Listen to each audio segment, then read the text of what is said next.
Assalamualaikum warahmatullahi wabarakatuh. Jumpa lagi bersama saya teman-teman ya. Tidak seperti biasanya. Dari tadi sebenarnya saya itu mencari-cari sebuah lokasi di mana lokasi tersebut yang sekiranya bisa pas atau bisa cocok untuk membuat video mengulas tentang fosil Gallikelor. Ya, kali ini saya akan mengulas tentang fosil Gallikelor suro yang beberapa hari lalu sudah sering saya buat video, saya tunjukkan kepada sahabat-sahabat. Awalnya tadi saya berada di pinggir sawah di sungai sebelah sana yang tidak jauh dari sini juga, tapi ternyata di sana tidak ada lokasi yang menurut saya lebih pas lagi selain di sini. Ya, ujung-ujungnya ke sini lagi. Padahal saya itu sudah 3 kali ke sini teman-teman, karena menurut saya di sini tempatnya paling pas sekali. Selain jauh dari keramaian, lokasinya juga sangat cocok sekali untuk mengulas fosil Gallikelor, apalagi lokasi ini jarang sekali didatangi orang kecuali orang-orang yang berkepentingan atau orang-orang yang bersangkutan, tentunya orang-orang yang mungkin ke sungai atau ke sawah ladang di sekitar sini. Langsung saja kita akan ke sana untuk melihat bersama-sama tentang sungai ini, sekaligus saya akan memberikan sesuatu yang sedikit berbeda dari biasanya, tentunya masih tetap di fosil Gallikelor. Nah, bisa ke sana dulu ya, bentar. Agak turun ke bawah ini.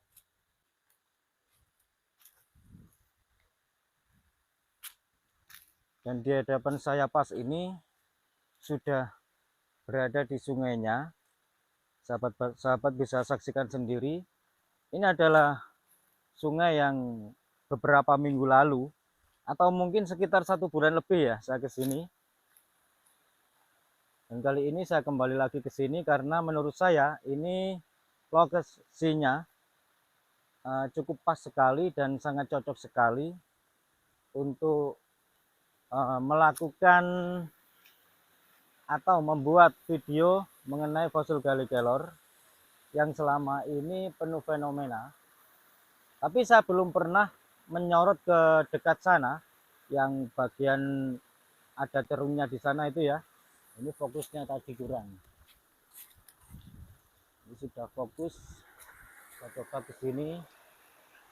Memang sih awalnya saya sedikit kaget, sedikit terkejut melihat lokasi ini karena beberapa bulan lalu saya baru mengetahui lokasi ini, bahwasanya ternyata lokasi ini cukup angker sekali teman-teman ya. Karena di sini terdapat himpunan energi yang bercampuran, sebagian energi negatif, sebagian juga energi positif. Tapi di bagian sini yang saya injak ini berbeda energinya. Sekarang tidak terlalu berbenturan dengan energi negatif, dikarenakan hari ini saya membawa 2 bongkahan fosil Gallikelor dari fosil Gallikelor suro. Secara alami sudah pasti ada efeknya. Nah, ini sungainya agak ke bawah, tapi saya tidak membuat video di sini teman-teman, melainkan saya akan membuat video di sana yang di bagian sungai besar ya. Sekali lagi, kali ini saya tidak merasakan sesuatu yang katakanlah energi-energi negatif yang berbenturan atau sedikit mengganggu, dikarenakan kali ini saya membawa 2 buah bongkahan fosil Gallikelor suro yang tentunya ada efeknya secara alami, sehingga ada penetralisiran begitu. Penetralisiran maksudnya begitu. Saya akan turun ke bawah sana. Ya, saya turun ke sini teman-teman. Ini agak berhati-hati karena jalannya agak menanjak ini naik turunnya. Seperti yang sahabat-sahabat lihat sendiri, yang saya bawa ini adalah 2 buah bongkahan fosil Gallikelor suro. Sehingga alhamdulillah pada saat saya ke sini tidak seperti minggu-minggu kemarin.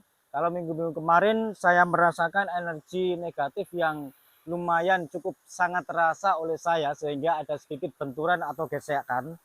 Tapi kali ini saya tidak merasakan apa-apa dikarenakan secara alami yang saya bawa ini sudah maksudnya sudah otomatis ada energi yang sebagai atau berfungsi penetralisir, sehingga saya tidak merasakan sedikitpun benturan energi negatif di sini, meskipun sebenarnya di sini adalah pusatnya makhluk-makhluk astral yang dari golongan negatif di sekitar sini gitu. Saya akan turun lagi ke sana untuk mendekati sungainya ya. Ini dan sepertinya saya harus melepas alas kaki teman-teman ya, dikarenakan kalau memakai alas kaki ini kurang nyaman dan cukup berisiko sekali. Baik, saya akan turun tanpa alas kaki. Ini semakin turun ini.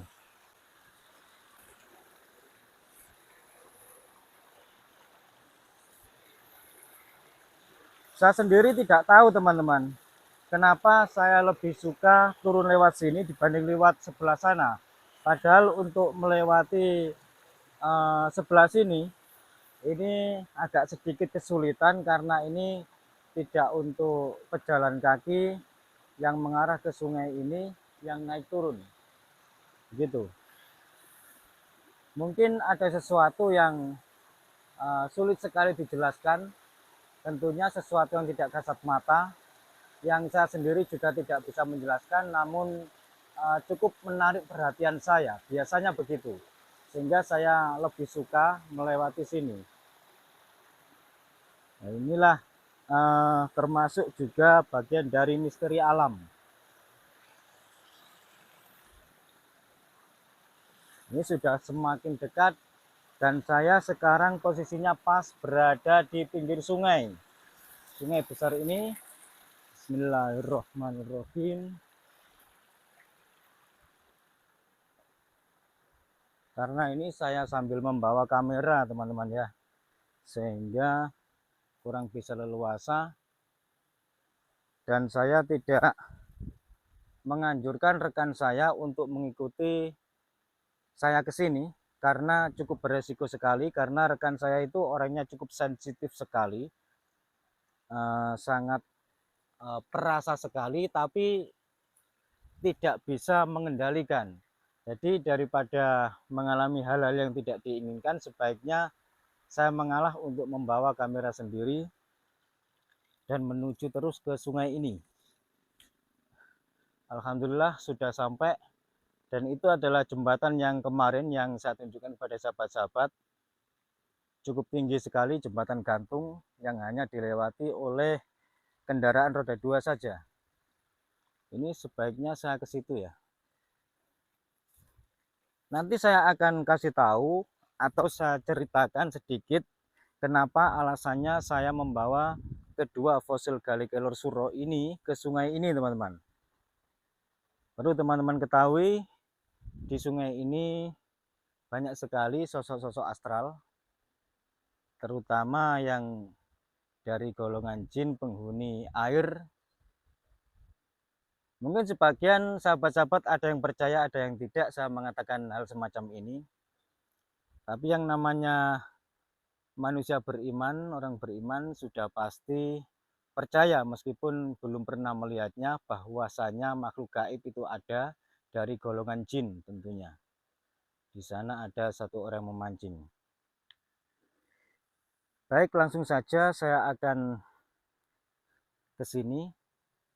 Nah, maksudnya begini teman-teman.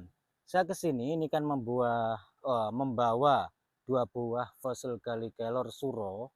Ini yang saya pegang ini.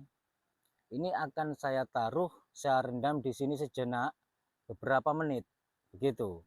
Lalu saya tinggal yang sekiranya agak sedikit jauh dari jangkauan sini, apa yang terjadi nanti kita bisa menyaksikan sendiri-sendiri, dan nantinya sudah pasti saya tidak akan melihat ya apa yang terjadi, kecuali setelah selesai nanti apa yang terjadi saya bisa menceritakan, mengulasnya kepada sahabat-sahabat, khususnya buat sahabat-sahabat pemula yang menggemari fosil Gali Kelor atau benda bertuah juga batu akik Nusantara. Ya, langsung saja saya akan ke sini mencari tempat yang agak pinggir agar nanti fosil Gali Kelornya tidak jatuh ke dalam, tenggelam dan hilang. Nah, ini tidak terlalu ke bawah ya. Terus saya harus menaruh kamera di sini, akan saya tata dulu kameranya. Bismillahirrahmanirrahim. Ini sudah pas ini anaknya ya. Nah, di sini akan saya taruh di sini kameranya. Kira-kira di sini pas ya kelihatan ya. Nah, ini fosil Gali Kelor Suro. Saya taruh di sini. Keduanya saya taruh di sini bersandingan, tidak jauh juga dari fosil Gali Kelor Suro yang satunya. Coba saya pantau di kamera dulu, jelas apa tidak. Nah, ini kurang pas sedikit. Oh, kesini ya.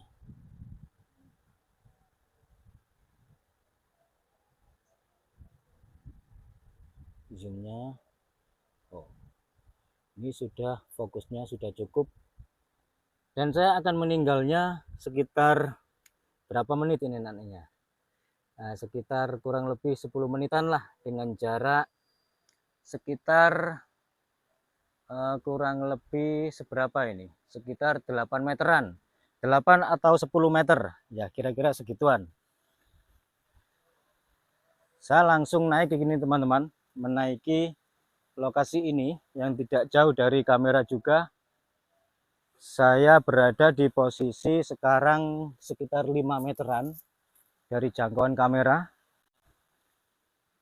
ya, dan sekarang posisi saya ada di sekitar 6 meter ya. Baik, saya akan terus berjalan untuk maju, untuk naik menjauhi kamera itu ya. Sekarang saya posisinya berada di sekitar jarak 8 meteran ya. Baik, sebaiknya di sini saja, tidak terlalu jauh. Nanti kalau terlalu jauh ini mic-nya tidak nyambung. Kalau terlalu jauh sebaiknya di posisi jarak sekitar 8 meter saja. Saya sendiri juga tidak tahu teman-teman apa yang terjadi kepada atau dengan kedua fosil Gali Kelor yang saya rendam di pinggir sungai ini. Apa yang terjadi saya tidak tahu, karena saya sendiri pun tidak melihatnya secara langsung, melainkan dari kejauhan, itu pun hanya terlihat kamera saja. Maksudnya saya hanya bisa melihat kamera saja, kamera saya yang saya taruh di situ, tapi tidak bisa melihat kedua fosil Gali Kelornya.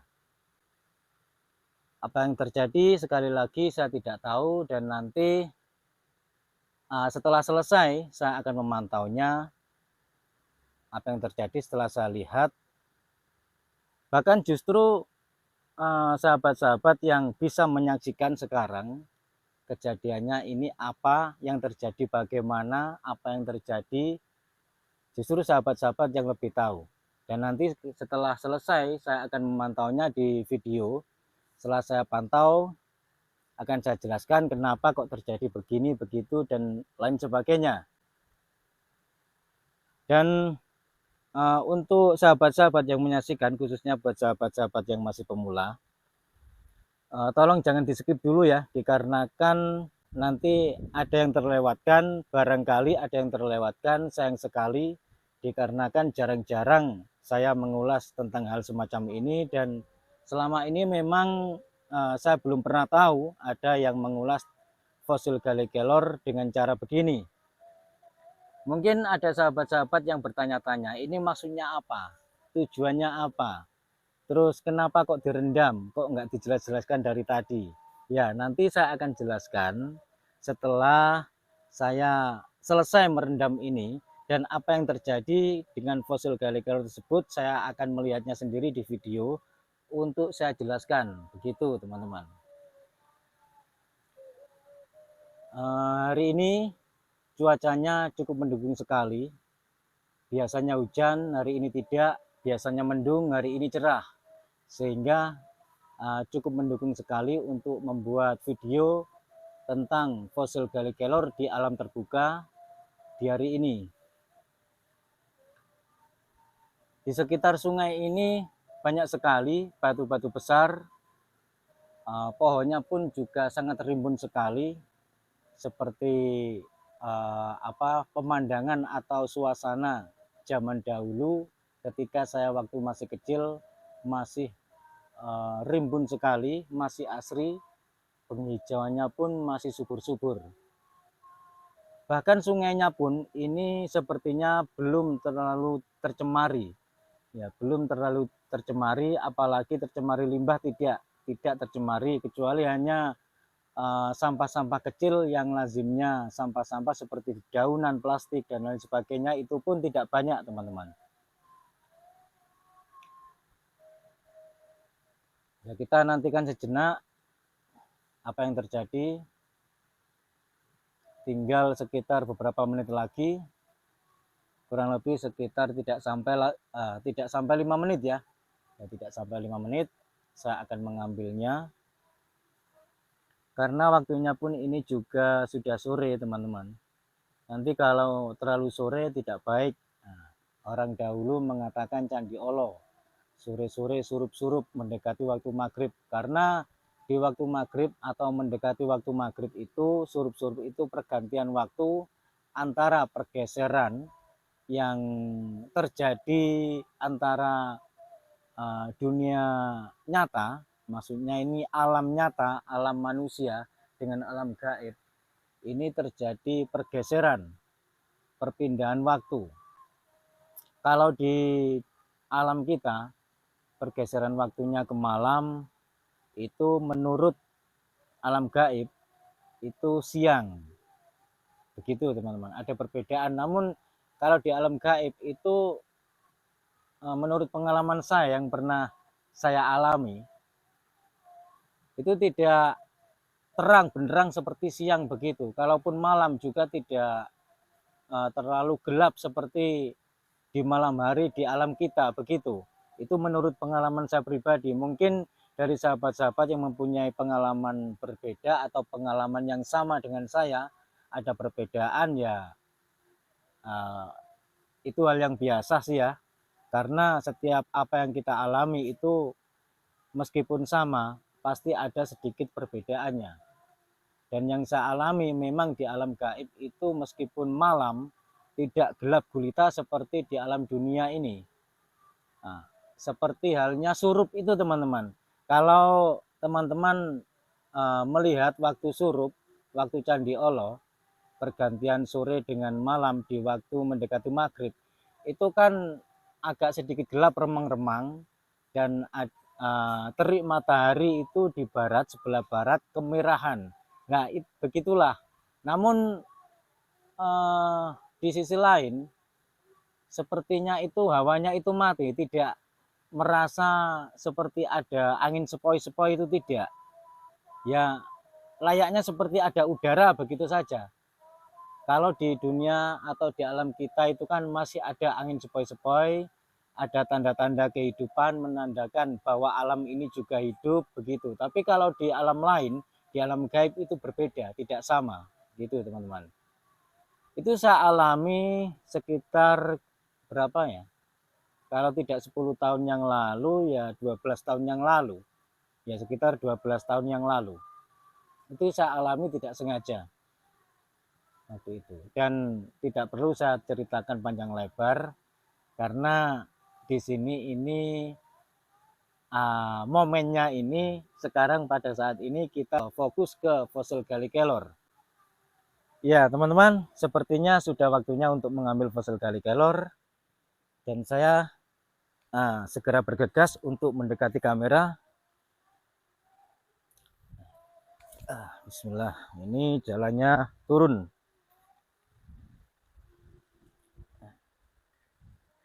Nah, ini saya sudah dekat dengan jarak 1 meter dari kamera dan akan saya ambil lagi fosil gali kelor suronya ini, keduanya ini. Bismillahirrahmanirrahim. Biar bersih ya, karena banyak lumpurnya tadi di situ. Sekalian dibersihkan biar bersih, tidak menempel lumpurnya di sini ya. Dan saya akan kembali. Ini kamera sudah saya ambil, saya kembali naik. Bismillahirrahmanirrahim. Ini sedikit agak licin barusan tadi ya. Di atas sana ini ada seseorang yang sedang mencari pakan rumput untuk hewan peliharaan atau membersihkan lokasi ini. Mungkin beliau pemilik kebun ini yang sedang membersihkan di sore hari ini. Coba saya akan mendekatinya. Lewat mana ini? Oh, lewat sini.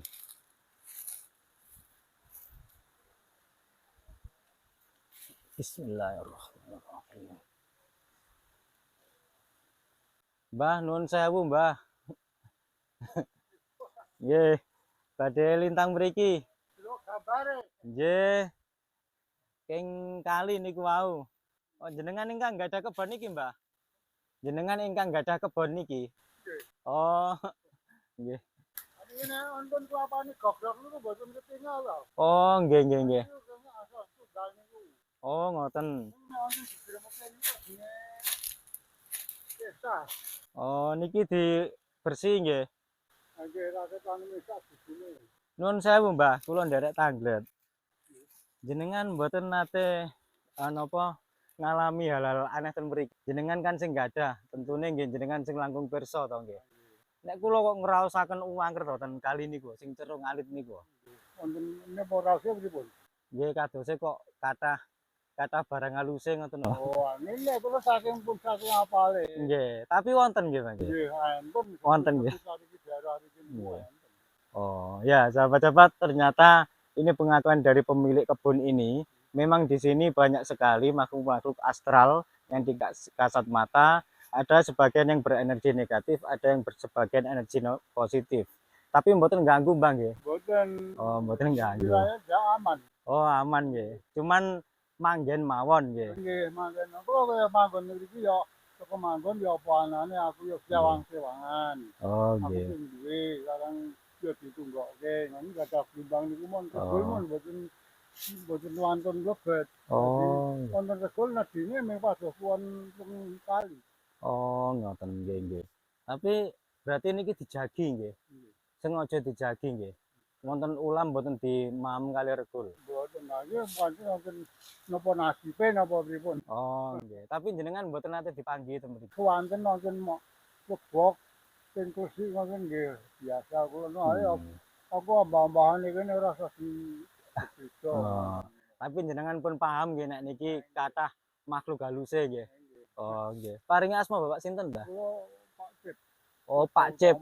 Oh, Pak Cipto Utomo. Blikum beteng niki. Oh. Jaran blikum beteng niki. Oh, Blikum Beteng. Oh, Blikum Beteng niku napa, Mbah? Beteng dusun. Dusun. Oh, Blikum Beteng. Iki daerah Magelang niki perbatasan pojok niki. Kidul piyambak niki. Oh, Magelang paling selatan, paling kidul.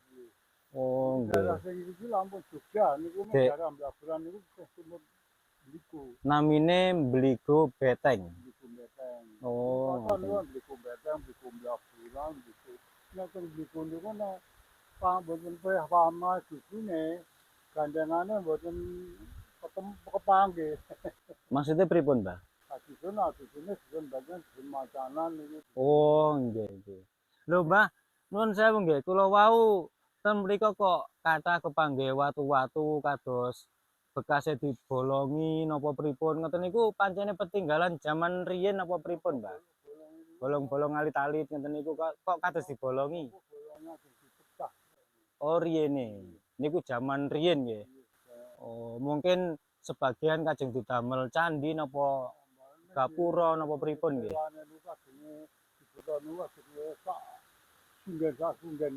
Oh, ngoten. Niku zaman siyen nggih.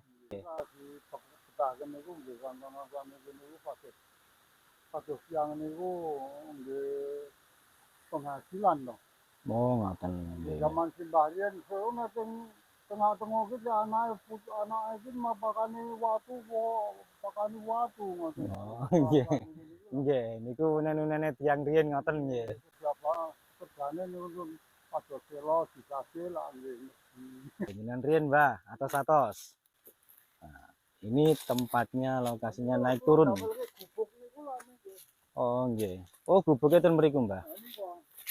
Lho, Mbah, lan jenengan kok semerep ten mriki kathah makhluk haluse niku dugi pundi, Mbah, semerepe? Walah ning daerah Lepen niku kan tenan zaman riyin.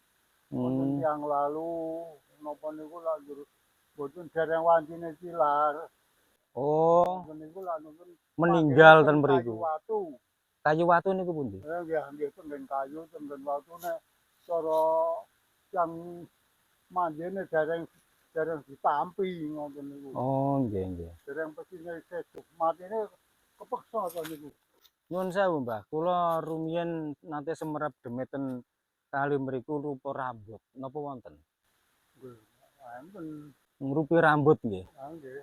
Nggih. Ngono-ngono dong kula zaman Mbak Sien dalu ndolo niku tengok-tengok aku yang mancing niku kula mendepeni pengripun niku tuane ra boten nonton niku nggih mesin tunggu niku.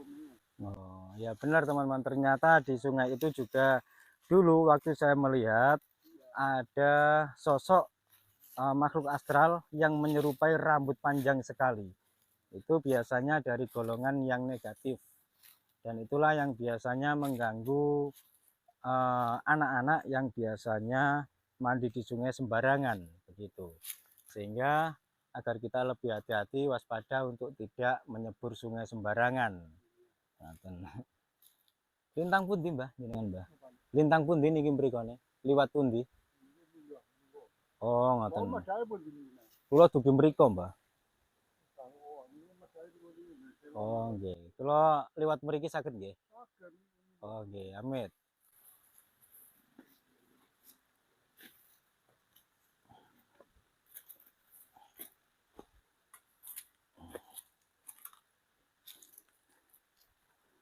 Nggih, ini seko weco, Mbah, ten mriki, Mbah. Lah kula dek mben niku nggih mriki kok wonten kolame ten mriku. Kolame niki berarti niki wonten sing nggak ada yang punya. Niki berarti perkebunan nggih. Oh, nggih, nggih, nggih. Napa? Oh, ngoten. Nggih, nggih, nggih, nggih, nggih. Oh, ulam napa, Mbah, niku, Mbah? Niku grameh kalih nila abrit. Oh, gurame kali nila abrit. Gurame sama nila abang, nila merah. Begitu, teman-teman. Nah, ini yang saya video beberapa bulan lalu masih ada di sini. Seperti jelangkung. Ya. Oh. Oh, ngoten. Ya sampun, Bang, nggih kula nyuwun pamit riyin. Matur suwun sanget. Amin. Amin. Ya, teman-teman, saya sudah selesai sambil berkomunikasi kepada bapaknya tadi, pemilik lahan ini atau pemilik perkebunan ini yang berada di pinggir sungai ini. Ternyata apa yang saya ketahui, sahabat-sahabat bisa mendengarnya sendiri, bahwasanya di sini banyak sekali makhluk astral dari golongan negatif dan dari golongan positif. Itu yang saya maksud dari golongan negatif, kenapa tidak mengganggu? Ya, yang namanya makhluk itu ada yang memang usil, ada yang tidak. Kalau yang dari golongan positif itu sudah pasti tidak mengganggu teman-teman. Tapi kalau dari golongan negatif belum tentu, seperti halnya manusia. Ada yang berminat untuk mengganggu, ada yang tidak. Namun walau bagaimanapun, meskipun tidak mengganggu, yang namanya negatif energinya yang dirasakan tetap negatif, begitu teman-teman. Dan saya akan lanjut naik ke sini. Dan Bapak tadi juga menyatakan, membenarkan, memang ada hantu sungai yang berwujud seperti rambut panjang, seperti yang saya ketahui beberapa minggu lalu. Pada saat saya kesini, memang ada. Dan memang untuk mengetahui hal semacam itu, tidak semuanya bisa melihatnya teman-teman, dikarenakan itu adalah hal yang gaib, yang tidak kasat mata, dan tidak semua orang bisa melihatnya. Memang secara logika tidak masuk akal, memang tidak bisa dilogika, karena sesuatu yang diciptakan oleh Tuhan yang Maha Kuasa, itu ada yang bisa kita cerna secara akal, ada juga yang tidak bisa kita cerna secara akal. Seperti halnya antara surga dan neraka, begitu. Ibaratnya begitu, teman-teman. Ya, teman-teman, ini nanti saya akan melihat videonya, hasilnya bagaimana, dan saya akan jelaskan. Dan kamera saya off-kan dulu sejenak untuk menyaksikan videonya. Habis itu langsung saya akan menjelaskan, teman-teman ya. Nah, teman-teman, setelah barusan kita saksikan bersama-sama, setelah saya amati dengan cermat, dengan teliti di videonya, ternyata kedua fosil Galligalor suro yang saya rendam di pinggir sungai Angker tadi, ternyata ada efek-efek yang sekiranya cukup samar sekali ya, dikarenakan efeknya itu tidak terlalu jelas tapi pasti, yang artinya efeknya itu secara alami sudah jelas-jelas di situ ada efeknya, namun karena efeknya sangat agak bisa dibilang efeknya tipis sekali, tapi sangat jelas sekali. Di situ di kedua fosil Galligalor suro tadi, antara fosil yang satu dengan fosil yang keduanya, ternyata yang satunya itu agak sedikit lebih tenggelam dan semakin dalam untuk apa ya, dibilang hampir bisa dibilang hampir tenggelam, tertutup oleh tanah atau tertutup oleh lumpur yang berada di sungai itu. Bisa diperhatikan sendiri buat sahabat-sahabat semuanya dimanapun berada. Bahwasanya keduanya itu sama-sama saya taruh di tempat yang sama. Di bagian bawahnya itu tidak ada apa-apanya kecuali hanyalah lumpur saja. Begitu. Tapi faktanya, kenyataannya yang satu itu lebih tenggelam lagi, dan mungkin kalau ditaruh dalam waktu setengah hari atau satu hari, satu malam, satu hari, satu malam atau setengah hari, mungkin itu akan tenggelam tertutup oleh lumpur hingga tertutup oleh tanah di situ. Itu yang satunya, karena faktanya tadi yang satunya tidak terlalu tenggelam, tidak sampai mengendap ke lumpur, sampai masuk ke lumpur tidak, tapi yang satunya sudah setengah masuk ke lumpur. Padahal itu di tempat yang sama, di bawahnya pun tidak ada apa-apanya keduanya. Itu membuktikan bahwa yang satu yang hampir tenggelam tertutup oleh lumpur, itu energinya lebih kuat lagi. Memang keduanya sudah saya tes dengan senapan angin, sasaran gelas seperti biasanya. Alhamdulillah dua-duanya gelasnya itu tidak pecah waktu dibidik senapan angin. Tapi ternyata faktanya energinya lebih kuat yang satunya. Begitu. Kenapa saya bilang itu lebih kuat? Alasannya apa? Karena itu lebih kuat daya gravitasinya atau lebih kuat energinya secara alami, hingga lebih cepat menyatu dengan alam, sehingga energi yang terkandung pada fosil Galligalor dengan energi bumi itu bisa cepat selaras atau menyatu, sehingga fosil Galligalornya itu hampir tenggelam dan maaf, sampai agak sedikit tenggelam, lebih tenggelam lagi, dan hampir tertutup oleh lumpur. Semakin masuk ke bumi, intinya begitu. Mungkin sahabat-sahabat, apa iya bisa disaksikan sendiri? Saya agak susah ngomongnya ini ya. Bisa disaksikan sendiri di videonya, mungkin bisa diulang bahwa yang satunya itu semakin tenggelam ke lumpur, teman-teman. Itu faktanya begitu. Dan itu ternyata energinya lebih kuat dibanding yang tidak tenggelam di lumpur. Meskipun dua-duanya sudah pernah saya tes dengan senapan angin sasaran gelas, alhamdulillah keduanya gelasnya tidak pecah, tapi energinya itu lebih kuat yang satu, yang hampir tenggelam ke lumpur. Mungkin sekali lagi ya, mungkin itu kalau ditaruh dalam jangka waktu setengah hari atau 1 hari, mungkin akan lebih tenggelam lagi dan hilang tertelan lumpur begitu. Ya sekian dulu dari saya, kurang lebihnya saya mohon maaf. Semoga ini bermanfaat khususnya buat sahabat-sahabat pemula yang menggemari fosil Galli Kelor dan benda bertuah lainnya. Wassalamualaikum warahmatullahi wabarakatuh. Rahayu, salam budaya.